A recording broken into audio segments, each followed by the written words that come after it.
প্রতিনিধি দল যাচ্ছে ভূপতিনগরে। কথা বলবো প্রতিনিধি আবিরের সঙ্গে। আবির, এই প্রতিনিধি দলে কারা কারা রয়েছেন, তারা কি করতে চান, কোন কোন বিষয়গুলো খতিয়ে দেখতে চান? পূর্ব মেদিনীপুরের ভগবানপুর 2 নম্বর ব্লকের অর্জুননগর অঞ্চল, সেখানে যারা যাবেন তারা প্রথমে যাবেন হচ্ছে যাদেরকে গ্রেপ্তার করেছে তাদের বাড়িতে, তাদের পরিবারের সদস্যদের সঙ্গে কথা বলবেন। তারপর হচ্ছে স্থানীয় যারা নেতৃত্ব রয়েছেন তাদের সঙ্গে কথা বলার পর সেখানেই তাদের তরফ থেকে একটা জনসভা করার কথা রয়েছে। এখনো পর্যন্ত যেটা জানা যাচ্ছে যে চন্দ্রিমা ভট্টাচার্য, কুণাল ঘোষ, তৃণমূল কংগ্রেসের একাধিক যারা নেতা তারা যাচ্ছেন। অভিষেক বন্দ্যোপাধ্যায় তাদেরকে ভূপতিনগর আগামীকাল যেতে বলেছেন।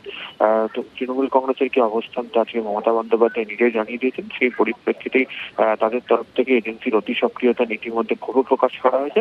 ভূপতিনগরে গিয়ে তৃণমূল কংগ্রেস তাই প্রতিবাদ সভার আয়োজন করছে আগামীকাল। ধন্যবাদ। আর নির্বাচন কমিশনে গিয়েছিল বিজেপির প্রতিনিধি দল। নির্বাচন কমিশনের কাছে তাদের দাবি, একেবারে পুলিশ কর্তা, উচ্চপদস্থ পুলিশ কর্তাদের সরাতে হবে।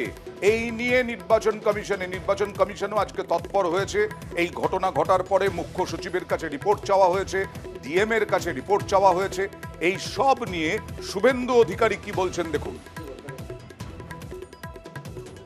আইন শৃঙ্খলা রক্ষা করার দায়িত্ব নির্বাচন কমিশনের। অবিলম্বে রাজ্যের DGP, ADG law and order, SP পূর্ব Medinipur, OC Bhupatinagar, SDPO Kanthi immediate sack করা। আমরা লিখিত দাবিও করেছি। আর বিজেপির এই নির্বাচন কমিশনে যাওয়াকে তীব্র কটাক্ষ করলেন তৃণমূল মুখপাত্র শান্তনু সেন।